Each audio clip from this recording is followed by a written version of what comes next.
Hi everyone, welcome back to our TOEFL reading series. In our last lesson, we talked about 2 common strategies for reading TOEFL passages and applied them to a negative detail question.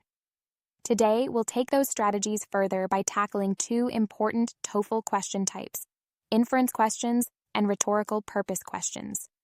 We will break down these 2 types of TOEFL reading questions, show you how they work, and apply real TOEFL passage examples. Let's begin with inference questions. Inference questions do not ask for direct facts. Instead, they require you to read between the lines and make logical conclusions. The answer won't be stated word for word in the passage, but it will be strongly implied. To answer inference questions, first, identify the key details in the passage. Then, look for implied meaning rather than direct wording. Finally, eliminate extreme or unrelated answer choices. Let's revisit the early cinema passage from our previous lesson and see how we can apply our inference strategy to a real TOEFL-style question. The passage explains how early film technology transitioned from private viewing devices to large-scale projection. Our goal is to determine what logical conclusions we can draw based on the information provided. Take a moment to review the question and choose your answer. Think you've got it? If you selected B, the introduction of projection changed how people engaged with films. Great job.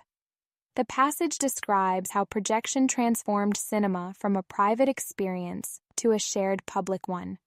Even though it doesn't state this directly, it is implied. That's the key to inference questions. Find what the passage suggests, not just what it says. Now, let's move on to rhetorical purpose questions. Rhetorical purpose questions ask why an author includes a specific detail. Instead of looking for facts, you need to determine what role the sentence plays. Does it explain, support, or contrast an idea? To answer these questions, identify what role the sentence plays. Pay attention to transition words like thus or however, which indicate purpose. Then, decide if the sentence supports, explains, or contrasts an idea. Let's see this in action. Pause to look at the question and make your choice. Ready? The correct answer is A, to highlight the transition from individual to public film viewing. The passage explains how film evolved from a private experience with peep shows to a public one with projection. The author includes this to show how cinema became a mass entertainment medium. For rhetorical purpose questions, always think about why a detail is there, not just what it says.